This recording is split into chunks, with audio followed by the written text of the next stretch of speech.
ভর্তা দেখেন আগে থেকে মানে কুটে রেখেছি। আর নিয়েছি রসুন, পেঁয়াজ কুচি আর শুটকি, আর আগে থেকে শুকনো মরিচ ভিজিয়ে রেখেছি, নরম হবে। আপনারা দেখেন কীভাবে আমি ভর্তাটা করি। দেখেন মিহিন করে বাটতে হবে। আমার কাছে লইটা শুটকি ছিল না, তাই বলে চাপা দিয়ে করছি। দেখেছেন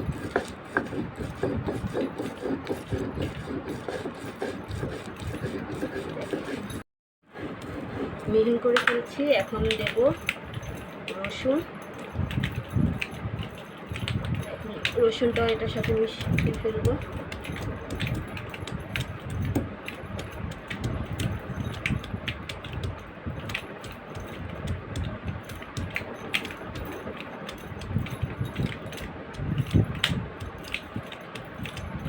এটাও মিহিন করে বাটতে হবে। দেখুন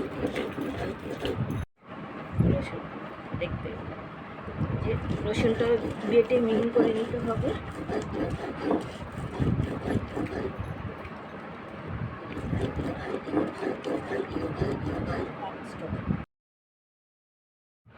এই মরিচগুলো বেটে মিহিন করে নিতে হবে। যে যেরকম ঝাল খায় পরিমাণ ঝাল খাবেন, আমি হালকা ঝাল পছন্দ করি, তাই অল্প করে মরিচ নিয়েছি।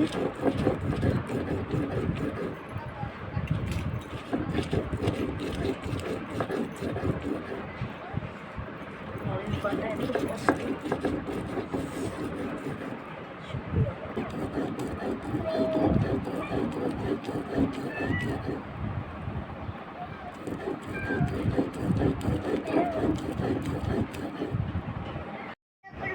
এখন নিয়ে নেব পেঁয়াজ।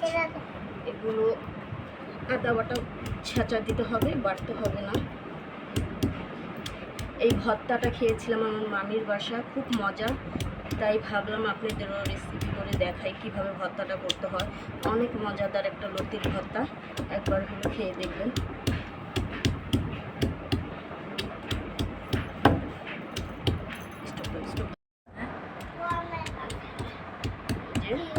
মিহিন হয়ে গিয়েছে, এখন আপনাকে দেখাবো কীভাবে। আর এটাকে মিহিন করতে হবে না, এটা লাগবে না, হয়ে গেছে আমার। নেব এখন উঠিয়ে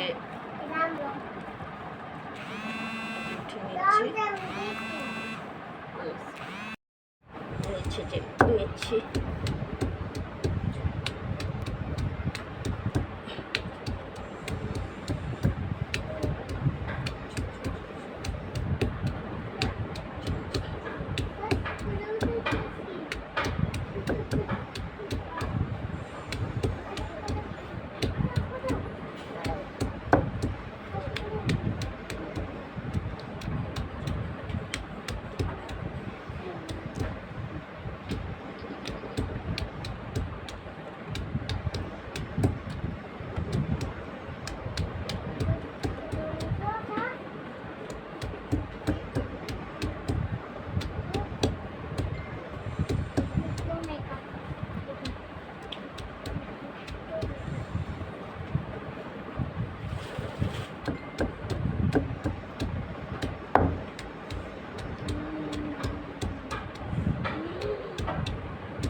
লতি ছাচ্চা হয়ে গিয়েছে, এখন চুলায় চলে যাব এগুলো বাগার দেওয়ার জন্য।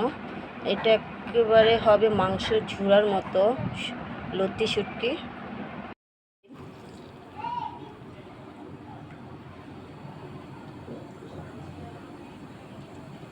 পরিমাণ মতো তেল দিলে হবে। তেলটা গরম হওয়ার সাথে সাথে দিয়ে দেবে এখন শুটকি বাটা।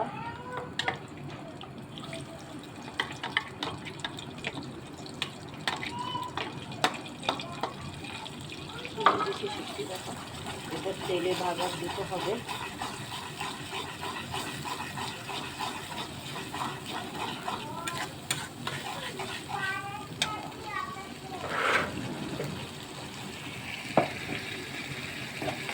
দিয়ে দিব আর একটু শুকনো মরিচের গুঁড়ো,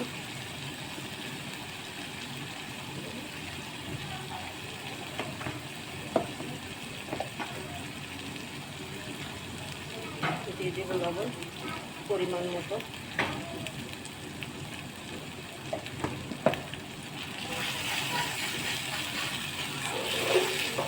এটা ভালোভাবে মিশিয়ে কষিয়ে নেবেন। হালকা সামান্য পরিমাণ মতো পানি, নেড়ে চেড়ে ঢাকতে হবে না, এভাবেই রেখে দেবেন, এটা আপনি আপনি গলে যাবে। রেখে দিলাম।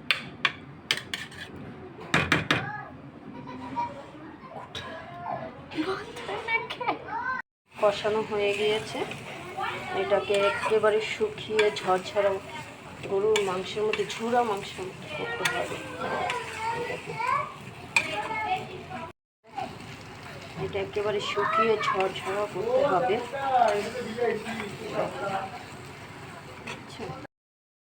শুটকি হয়ে গিয়েছে, দেখেন শুকনো ঝরঝরা হয়ে গিয়েছে। এটা কম আঁচ করে রেখে দিলে যে শুকনো হয়ে যাবে। কম আঁচে এটা রান্না করতে হবে শুটকি। এটা আমাদের লতির শুটকি। দেখেন হয়ে গেল আমাদের লতি শুটকি। মাংস ঝোড়া ঝোড়ার মতো হয়েছে, একবার হলো ট্রাই করে দেখবেন।